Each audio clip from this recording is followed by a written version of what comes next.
My score prediction for the Netherlands versus England game is a 1-1 match that goes to extra time and even penalties. Goal scorers are Cody Gakpo for the Netherlands side, and for England, I'm going to go with Harry Kane. It's going to be a really tight game. And I feel like in extra time, we might even see a red card. So I'm going to go for at least one red card in the match. And also, I'm going to go for over 8 corners in the total match.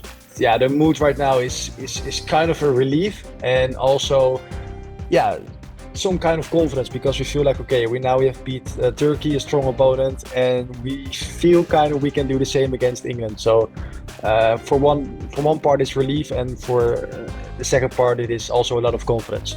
I think a key player for the Netherlands versus England game is at the Netherlands side is going to be Bart Verbrugge. I mean, he played an amazing match against Turkey with a lot of important saves.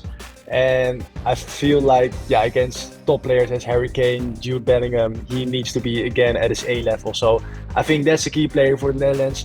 So my prediction ahead of the semi-final against the Netherlands, my predictions have been quite negative recently, so I feel like I might want to stick with that a little bit. Part of me feels like there's going to be a lot of goals in this game. I feel like both teams can be got at, but then we also know that, knockout football can be really, really cagey. I can see this going all the way to penalties again. That would probably be my bet, another 1-1, and then one of the teams to take it on penalties. But if I was to have a bet on a goal scorer, I don't think England have looked as good from set pieces both ways in this tournament so far.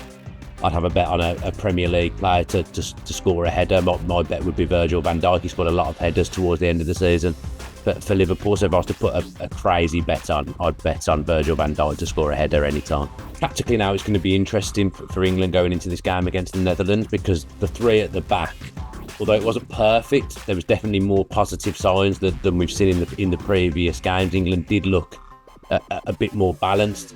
Even though Saka was playing at wing back, I thought he was absolutely fantastic throughout. We managed to get him more in the game. What that also managed to do was it got Foden playing kind of more in his natural position that he plays for Manchester City, but he got the good players like Saka and Foden and Bellingham.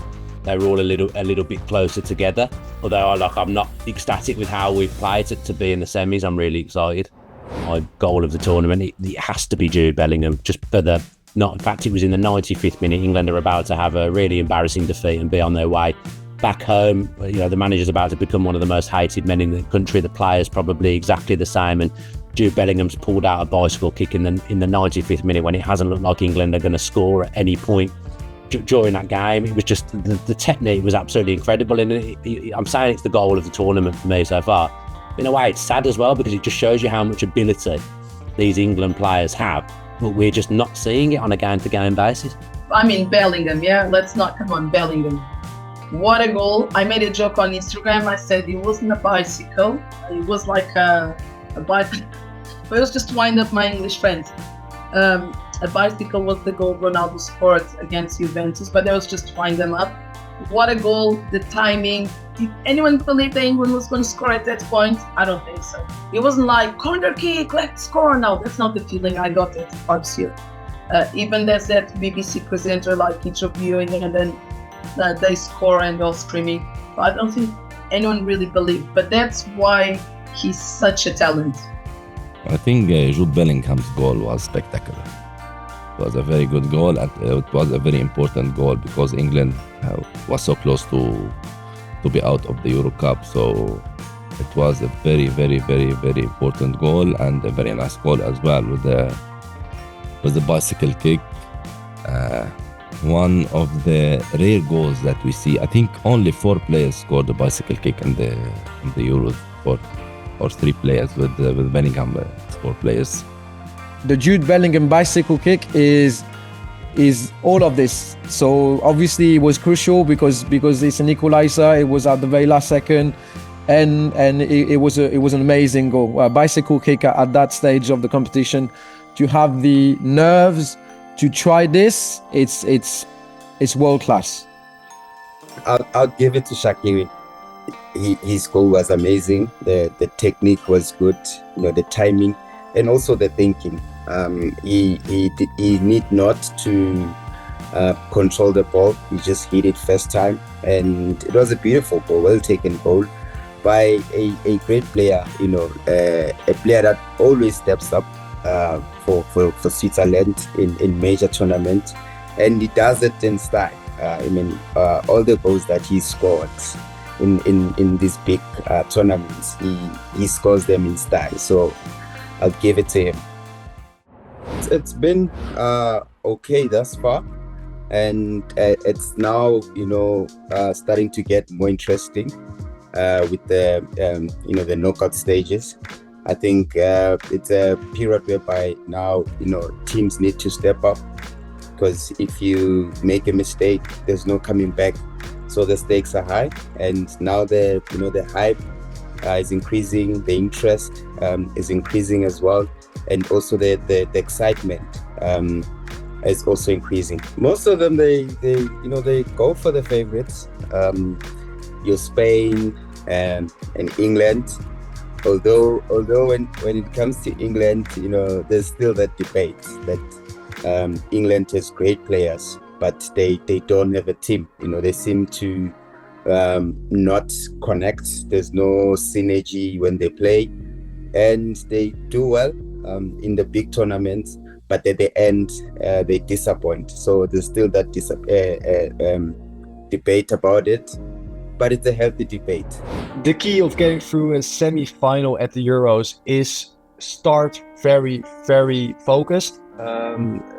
Don't rush it too much. You see also a lot of teams in those semi-finals, they go from the start and in the first 30 minutes they gave it their all.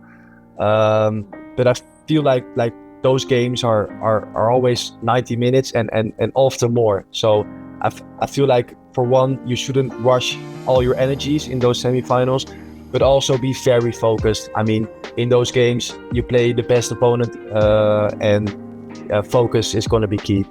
I think the key will be the manager's decision to select the most fit and ready, let's say, players to play. So it's gonna be tough. All the players with the team who reached the quarterfinals, they made a huge effort. The rhythm of the games was really high.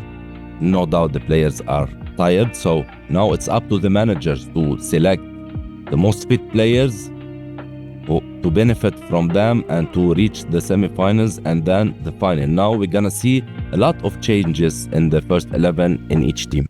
The key for getting through the final hurdle and getting yourself from the semis into the final, to me, is looking after the ball. You have to look after the ball. There'll be moments where you've come under pressure and you've survived things, but if you can have a period of 5-10 minutes where you look after the ball, keep it, move the ball quickly or move the ball slowly, try and dictate the tempo of the game, take the sting out of the game at times. For me, having the type of players that can do that, maybe that's where England have fell down over the years, because if you look at teams that have won tournaments over the years, like Spain, like Germany, like France, they all contain those players that when the time is right, they put their foot on the ball and they dictate the tempo of the game. And to me, in a semi-final that might be tight, that's the biggest thing if you're looking to progress to a final. I think the planning is very different. Cup competition is different to league games, and also group stages is different to the knockout stages. So therefore, the plan also needs to be different, and it's about winning, and also making sure that you commit less errors as well, and they also require players to bring their strong mental fortitude, because it requires full concentration and less mistakes. And the planning also is that sometimes you don't have to play great football. It's about the results. You make sure that you get results, and then you go back to the drawing board and prepare for the next game. My pick for star player of the Euros so far, I think it's got to be out of Germany or Spain. I think they've probably been the two best teams. If I had to pick someone, I'd probably still pick Toni Kroos. He doesn't need to retire, because you watch him, he's just absolutely brilliant. The way he scans, his weight of pass is perfect every time. everything from Germany goes through him. One of the best midfield players ever to exist. I'm sad to think that it's going to be the last times that I ever watch Toni Kroos play football. So if I had to pick a player of the tournament so far, I'd pick Toni Kroos.